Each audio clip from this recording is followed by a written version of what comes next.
So I'm here today with Axle Winterson for our first recording of the Cave podcast. Axel, thank you for joining me. How are you Yeah, today? thanks for inviting me, Gabs. No Uh, problem. I'm excited to chat to you all about themes around community. We met last year at, I think it was a music jam somewhere in East London, and then we subsequently met at Rainbow Gathering, which was, for me, certainly a life-changing experience. Had you been to Rainbow before this year? no, it was the first one I went to down in Dartmoor. Um, I was actually over in Wales living in this place in Pembrokeshire, and it was a small community with lots of little round houses, and it was a wonderful place to be, but there wasn't too many young people around. And I started to get a bit tired of the just hanging out with the oldies in the countryside. So I left there, and I wanted to find somewhere with a bit more music and a bit more fun to be had. And finding myself in a community near London called Grow Heathrow. I stayed there for a while, and then I got invited to this rainbow. And so I thought, wow, wonderful! I've heard of this gathering called the Rainbow Gathering, and I thought I'll come along. And yeah, that's where we met. And it was a pretty magical experience, really, to see Dartmoor alive with so many people of different ages and different inclinations coming together, and that was a real kind of rosy time, you know. And I think I learned a lot from the rainbow about how humans can get along together, and what makes a gathering of people work. I think that nicely segues into my first question about community and what makes a community successful. Right, community. So, well, I guess I'd like to start with kind of talking about what community means to me. I could say that I feel I've grown up in a modern world that's very anti-community.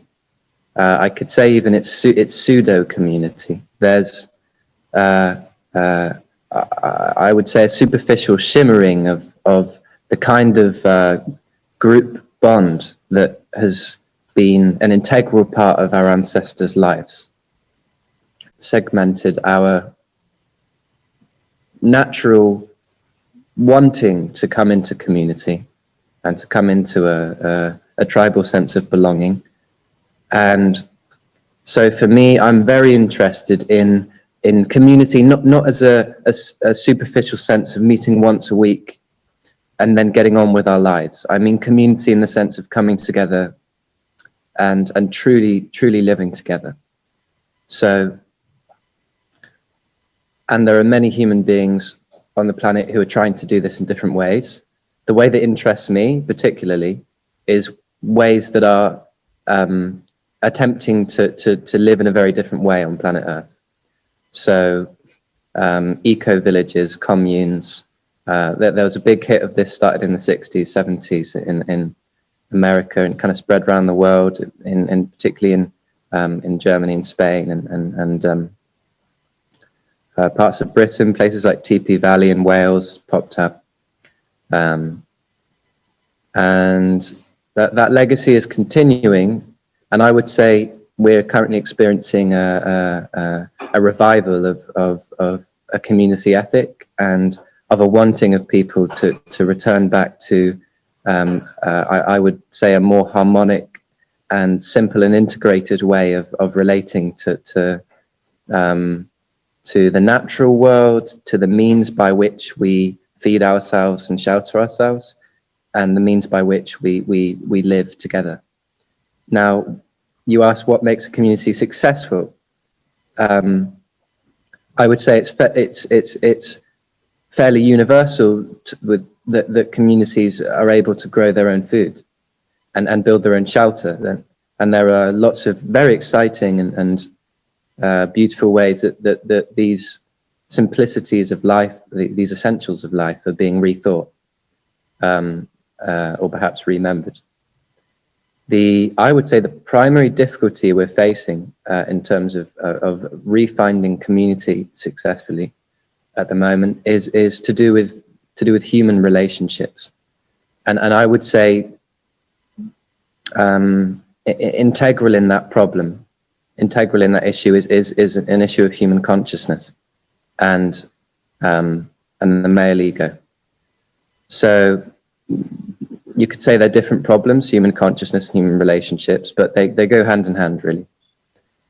And what I've seen visiting different communities, observing things like the rainbow gatherings and such, and hearing from others, is that we're still relearning how to come together as a tribe and create a hive mind and resolve conflicts and create harmony within groups. If we look to nature in its purest and highest form, it's a perfect example of cooperation. And if we look at it in a segmented way, we can see conflicts. But you take the human body, for example, it's a creation of nature, it's an organism. And on a micro scale, you see bacteria and such in conflict, eating each other and such. You look at it on a holistic scale, without omitting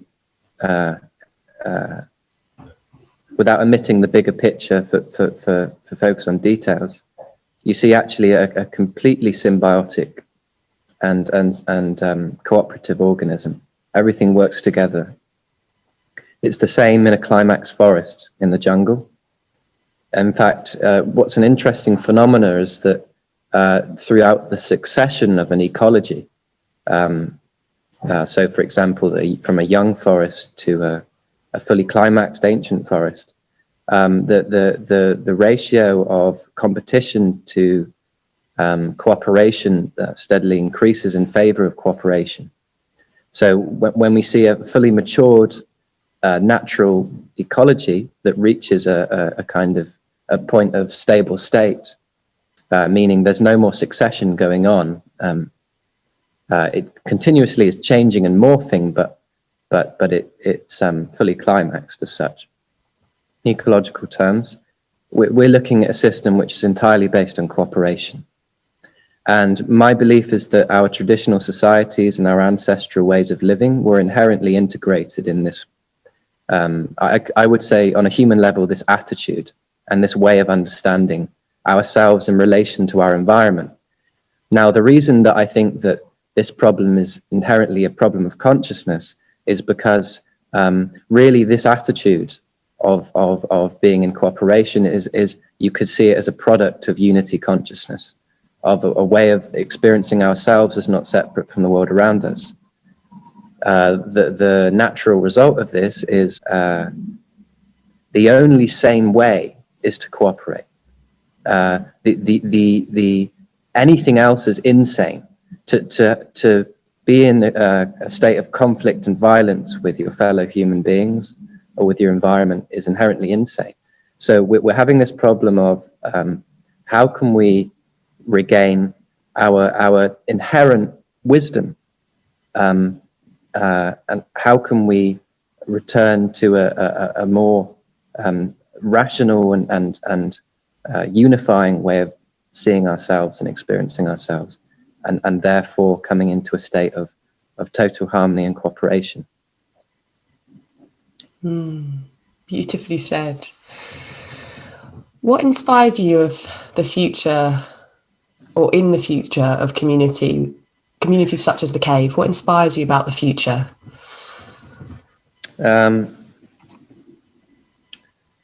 I suppose if I was to see the Cave as another offspring of humanity's longing to come back into a state of unity consciousness and to live out the implications of it. Well, what inspires me about the future of that? Well, Charles Eisenstein's words, a more beautiful world our hearts know is possible. And I know that you're reading that book at the moment. And I oddly enough, I haven't read it. I have read the title of that book many times, and it's very inspiring, I think. that's what inspires me about it, is this movement back towards community, this movement back towards, as I believe you're wishing to do with the cave, a kind of harmonic communal way of life that's more in tune with the earth, and offers an opportunity for people from the living as such in the gutter of the modern world, people who are homeless and still living on the streets, people who perhaps are disillusioned with the way the world currently is. I believe what you're wishing to do, am I correct, is offering an opportunity for people to experience a totally different way of being, and that's for me. It's about coming back into a state of unity consciousness, but it's equally about living out the implications of that, as I said, which for me is a reciprocal and symbiotic way of living with each other in the natural world. It's a massively stripped back, simplified way of life. At first, I would say perhaps one step back before we take two steps forward. I think our culture's gone far too careless and reckless, and we've overdeveloped ourselves. I don't see it. I'm not excited in the future to be a hearkening back simply to an old age, but I would say it's a revival of the wisdom of our ancestors, but yet still a movement into an unknown future. So I'm excited about how we could inhabit Earth again in a harmonic way, but almost reconstituting everything we've learned and developed over the last few millennia, as we've had these technological advances and the birth of science. I think these are all things which wouldn't be lost in my idea of a more beautiful world our hearts know is possible. They would be reintegrated. They would be, we begin with sanity first, and then we explore from there. That's, I suppose, my point of view. And what excites me about movement back towards community, such as the cave is exemplifying, is I feel it's the first step to coming back to a more sane way of life. Is learning to live together again with the earth in peace, and of course a massive part of that is a shift in our consciousness and our attitude and the way that we see ourselves. But it's the implications of that shift in consciousness which excites me greatly. How our houses might look, what we might build out of, how we could interact with plants in a way which is perhaps less abusive and less assumptive, and less inefficient also. A way of interacting with the world around us which is more localized and integrative. And I suppose I could explain more what that kind of thing means. And a word that wants to come through is harmonic, like music. Harmonic. Everything is in harmony. It can be this way. We don't have to, as you said, be at war with each other, both inside and without. So, yeah, I totally agree. If you were to reimagine Earth, Axel, what would your model look like? Right. Okay. Yeah. No, that goes pretty well with what I was talking about previously. I would say it's a borderline obsession of mine, actually. And I'd like to say this first. I'm of a strong conviction that we've demonized what we call utopian thinking. But I'm of the strong conviction that it's absolutely necessary that we engage our imaginations creatively in reimagining human habitation on Earth. And I'm not going to use the word future. I'm going to use the word way or quality or attitude, because I don't think it's necessarily about time. It's about what we're doing now. And so I could say reimagining our future, or I could say reimagining how we inhabit Earth now. Reimagining what Earth could look like if we did something differently now. What the human world could look like if we did something differently now. And I think that the courage to think in this way has been looked down upon and repressed in our culture, and I think we're still living out the implications of that. When people talk about the state of the world, they tend to talk about all the problems, everything that's wrong, and everyone knows what's wrong. The kid and his mother knows what's wrong, you know, God, whatever you want to focus on. You know, what I'm interested in is what could be done better. It's my obsession, and so what could be done better? Well, I would say that there's no one way. There's no. I would say that everyone could build their house in a different and unique way. But I would say that there's a wrong way and a right way to build a house. And I don't think those two statements are contradictory. I'll tell you what I mean. I think you can build a house in a way which is in harmonic with the principles of nature. And I would say you could build a house which is not harmonic with the principles of nature. Now, we throw around lots of ideas, words like sustainability in the green movement and such and so forth. I think these words are getting there, but I think that they're by no means the words that I'd use to explain a more beautiful way of inhabiting Earth. I would like to use words like harmonic, generative. You could even use words like divine if you were so inclined. Sacred. I think, yes, absolutely. And I think the vocabulary that we're using to describe our way of life is important. But okay, I'll go back to what I was saying. So no one way to build a house, but there is a right and wrong way.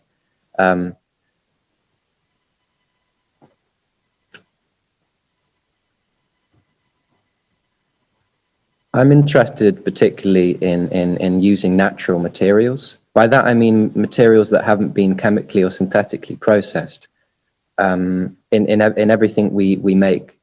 I think there's room for playing with the building blocks of nature, but I think there's a step too far, and I think that step too far is when it becomes ugly.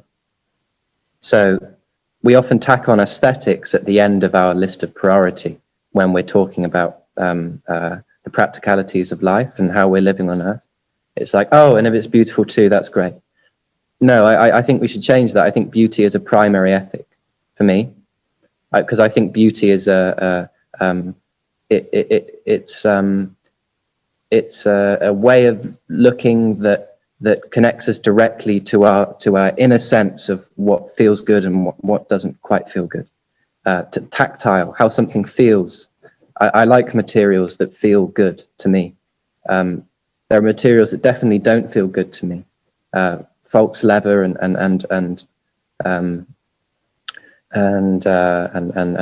certain kinds of plastics and such and so forth. What does feel good to me is earth and wood and unprocessed, unchemically varnished wood. I like the materials that are that feel. If you were to take 200 micrograms of LSD or eat 3 grams of mushrooms and then sit in an earthen home wearing hempen clothes that have been unprocessed and drink a natural loose leaf tea as opposed to some kind of slightly chemically caffeinated coffee, you'd quickly become you'd know what I'm talking about. I think we've lost our sensitivity to the beautiful, and I think we've lost our sensitivity to discern between the beautiful and the ugly. So I would say one of my primary ethics in a more beautiful way of inhabiting Earth is a refocus towards the beautiful, towards aesthetics which are simple and that are harmonic, that follow nature's natural patterns, as opposed to our mechanized geometries. The way that we tend to build a structure nowadays is we build it square. We build it with mechanized geometries. We follow Newtonian, the offsprings of Newtonian physics. Well, you look a bit further back and you have Pythagorean geometries, geometries that are directly derived from the spiral of a snail shell, or the rings of a trunk of a tree, or any other natural geometries. These geometries cannot be square. They're organic forms. They have pattern, which is why they even can be called a geometry, but they're an organic geometry. They're not a mechanized geometry. And I'd like to make that distinction. And I'd also like to say that mechanized geometry, rather like music at 440 hertz, is not quite as harmonic when in terms of how it speaks to us, to our whole body, compared to 432. I would say exactly the same principle applies to the difference between mechanized and organic geometries. And for me, organic geometries speak to the beautiful. So I like the idea of houses that are round, that are built of materials like earth and round woods, that are made with intuition rather than calculation. And I don't believe that's necessarily a practical trade-off. I just think it means completely rethinking how we build structures. Now, can I continue? Because I'd like to talk about plants. Great. Now, there's a movement in the West called permaculture. And this is a way attempting to rethink how we work with plants. And I'm of the opinion that permaculture is going halfway. And I think that there's another whole bridge to cross. And it's to do with fundamentally shifting how we relate to what we're doing and to the world around us. Permaculture is attempting to mimic nature, and it does so well. And it's far more sustainable, regenerative. There are many fantastic techniques coming out of permaculture. And you couldn't throw all of permaculture into one bag at all. But there's one particular phenomena that's emerged out of the permaculture movement, which is an interest in this thing called forest gardening. And I've done a fair amount of research on this subject. Forest gardening, to me, seems to be the original form of gardening. I'm going to say that. I'm going to go out there and say forest gardening is our original form of gardening. I'm going to say that the idea that we moved from hunter-gatherers to agriculture in the flip of a finger is, well, not true. I think what's more likely is that as hunter-gatherers, we gradually learned that if this went in the ground, this seed, this acorn, whatever, that eventually it would grow something.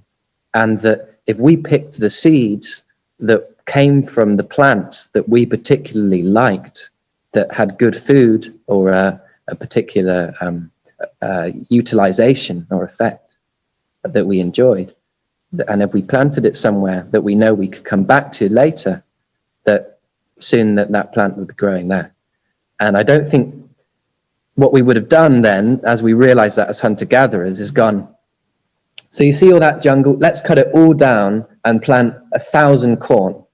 I think your elders would have looked at you and gone, you're insane. So I think what's far more likely is that we learnt to forest garden. And then you ask, well, how did we end up slashing down jungle and planting crops? I'm not going to even attempt to answer that now.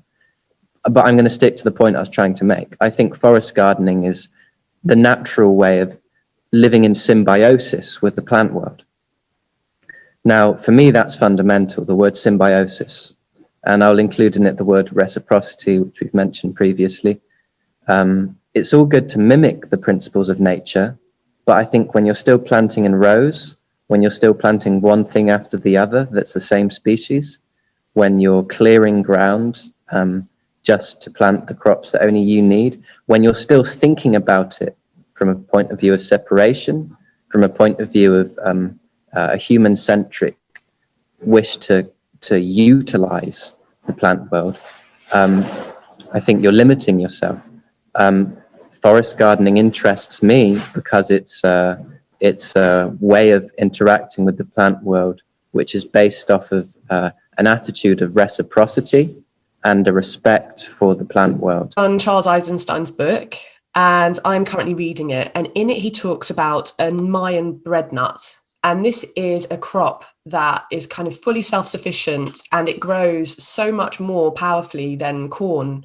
And it's, once you plant it, it will take care of itself, a bit like what you've been describing, Axel. And yet it is cut down year on year in place of corn.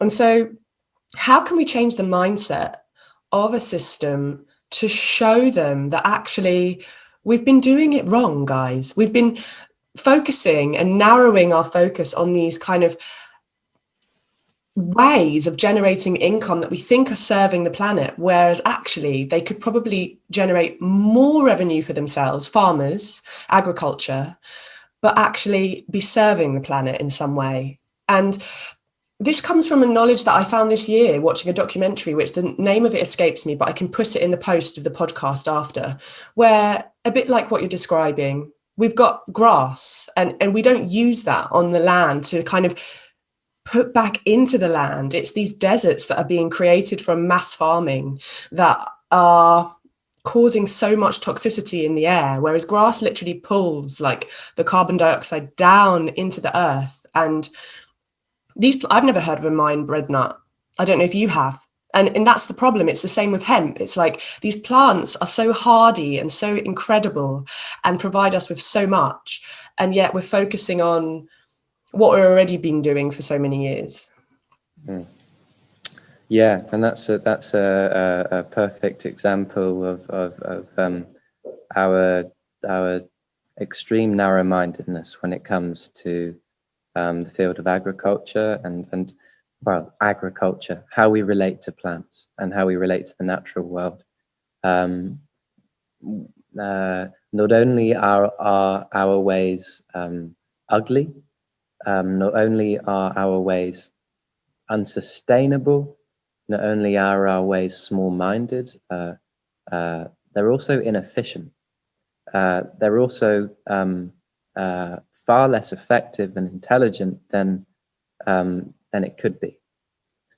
So take the Mayan bread nut crop. I haven't heard of that one specifically, but it's one of an endless list of different plants that we've forgotten, that we don't utilize in favor of a very small percentage of crops that we do utilize, such as corn, such as wheat, such as blah-de-blah, that feed a large proportion of the planet's diet.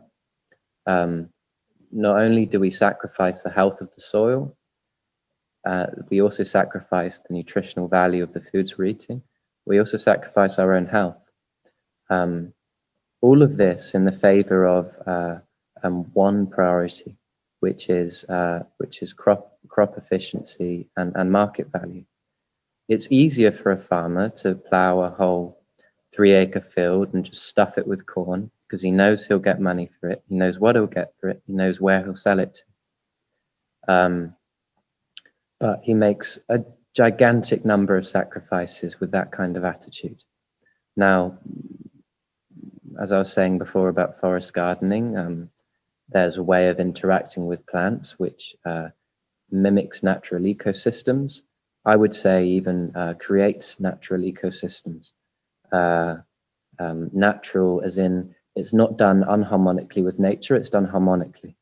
So I wouldn't say therefore that it's necessarily a manufactured human ecosystem. I would say it's an ecosystem which humans as an animal have played a big part in forming, but I would say it's still natural, as opposed to an unnatural human-formed ecosystem, such as a field full of corn. Now, there are so many plants that can be grown in temperate climates, plants that can be grown in tropical climates, that can crop all kinds of delicious and nutritious fruits, nuts, vegetables, leaf crops, seeds, root crops, that attract beneficial insects, that regenerate the earth's flesh, the soil, that regenerate the atmosphere, and that regenerate us.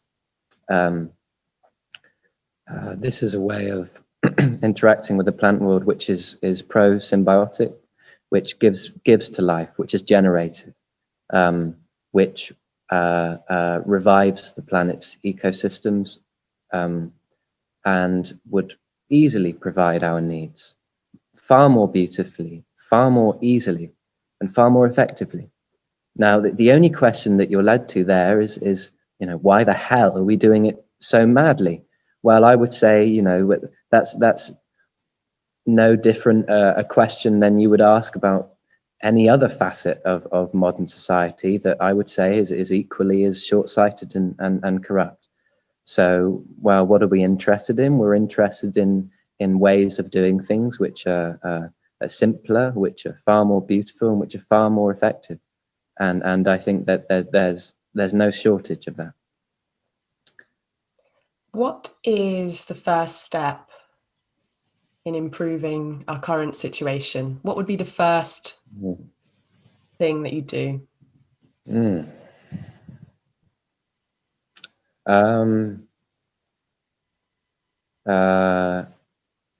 gonna play quite radically off that question, because I think that too often that question is answered too safely. I'm going to say we have an extremely corrupt power system operating in the modern world that's quickly moving to unhindered fascism and technocracy. So it's very dangerous. The social pandemic that's spread across the globe at the moment is to me only symptomatic of the absolute insanity of the ruling class and the mind-numb herd that follows suit. I believe that we have to radically challenge what's going on.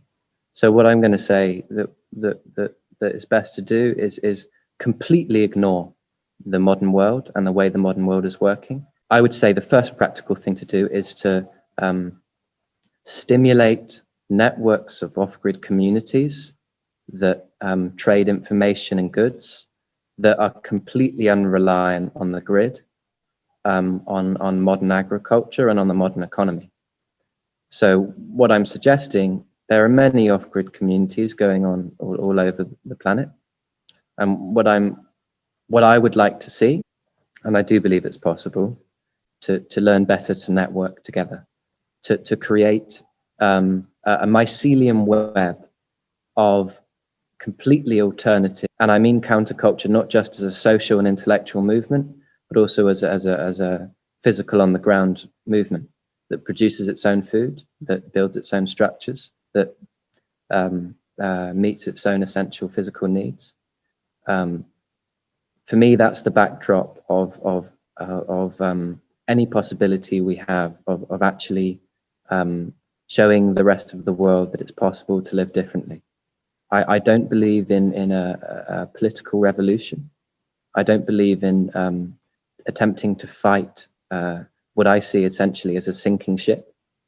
My suggestion is, let's build our lifeboats, ignore the sinking ship, build our lifeboats and paddle out to sea and get together, you know, because the ship's sinking anyway, as far as I'm concerned. And I think any work we're doing in the political sphere is rearranging deck chairs in the Titanic, to use that old adage. So my opinion is the hope is completely in off-grid sustainable communities. And I believe a very important part of that is to transcend the boundaries we usually put up between each other. We are this organization, we are this movement, we are under this name or this flag.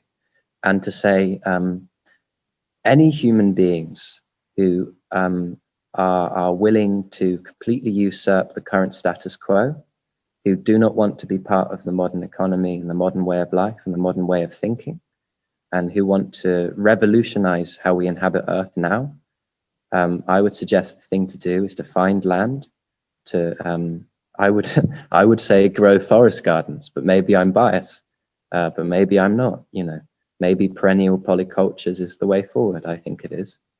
To build our structures ourselves out of natural materials that are in the ground or immediately around us, and to learn to live again, both on the most physical and practical spheres, and also on the highest spheres of the way that we look at ourselves psychologically in our fundamental consciousness. That's where hope is for me, is moving that way, and to forge connections between communities, between counterculture, off-grid communes. Because for me, hanging on to the sinking ship is still small thinking.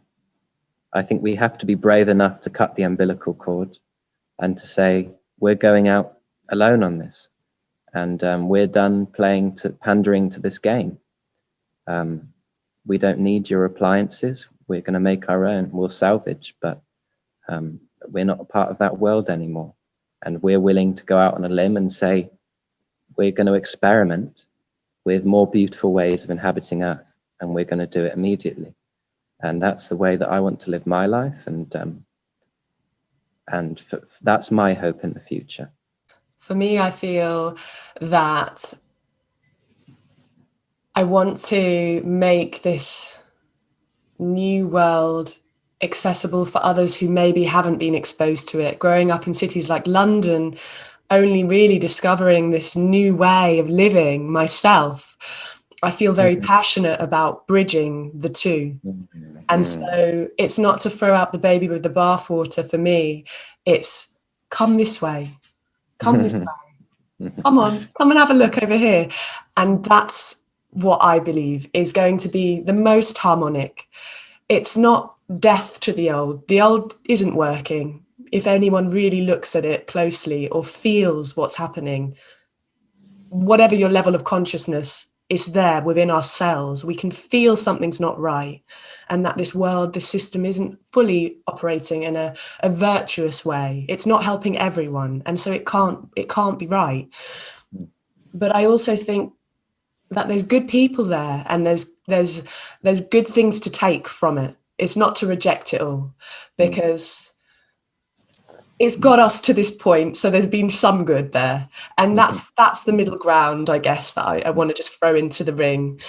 I would love to know, while we close out, what can groups like The Cave do to help? Well, I think you've got a very good point there, and that question leads in quite nicely, I suppose, is I think that groups like The Cave, specifically people like yourself, can be a fantastic bridge from a sinking ship to a growing mycelium web of lifeboats that are radically rethinking how we inhabit Earth and how we relate to ourselves and each other. So, and I suppose you could place me quite far on the front line. You're on the island. I'm on the island, and what people like me really need, people like me who tend to get shunned when I say my opinion quite bluntly, need people who have a foot in both worlds and are able to talk to the panicking members of the sinking ship and relate to them. I think that's something people like me could learn to do better, actually, and that's something I'm learning about in my personal life. I think organizations like The Cave, movements like The Cave, can offer a bridge. Exactly as you're saying, can meet both sides of the equation and offer an opportunity for those who are disillusioned and panicking and unsure where to go, unsure what to do about it, perhaps even losing hope, perhaps even nihilistic, perhaps even as such, playing the last jazz song in the atrium with no hope of survival, which is a totally reasonable conclusion to come to. But I would say that organizations like the Bridge can come down into the atrium and say, hey guys, it looks pretty bad, but there seems to be something we can do about it. There seems to be a genuine alternative. Why don't you come taste it with us? Why don't you come have a look? At least come up on the deck and have a look at, we're making this island over there. And I know it's a bit raggedy, and I know it doesn't have the central heating and the nice swimming pools, but it's getting somewhere, and it's pretty beautiful as well. Once you get over the differences, once you get over perhaps some of the sacrifices that we're making, we don't want to make the same mistakes as this sinking ship. We're trying something new, and I think that's an extremely important aspect of any hope we have of actually building a good island and getting any number of members of the sinking ship over across on the lifeboats. I think there's room for social experiments, for re-envisionment culture. In the same way as there's a reenactment culture, people come and dress up and try it out. What would it have been like in 1940? Well, how about what would it be like in 2040 if we experimented and tried something radically new? And I think the cave could offer opportunities for members of the public to experiment in a safe way, in a way which doesn't mean cutting the umbilical cord yet, in a way which says, just come and have a think about it, try it out, have a taste. We're trying something new here. We've got nothing to lose. What do you think? That's my answer to that question. And I think that movements who are doing that have a vital role to play in our reimagining and reenacting how we inhabit Earth. Yes, I totally agree. And it kind of reaffirms the vision for the cave, to make this brave new world that I discovered known to more people, and it's like the old adage of dropping seeds or water into your bucket of consciousness. It's not our job to necessarily convert the masses over to come onto the island, but if those seeds leave their mark, over time that bucket will be full, and then they might come, hey, I'd love to come and stay. I'd love to come and stay. I remember what you told me, or I remember that workshop or that retreat. Thank you. I'd like to come and stay. And that's got to be a good thing for all. Yeah. Oh, thank you so much, Axel, for your time. We could talk for hours, I think, so we may have to come back and have some more dialogue in the future. I would love to have you back and maybe go deeper into the permaculture and some other topics. So yeah, that would be a pleasure. That sounds wonderful, and I enjoyed it a lot. Oh, thank you. Well, looking forward to chatting to you soon and to be back with more discussions and dialogue with amazing people from the community and wider. So yes, take care, everyone. Speak soon.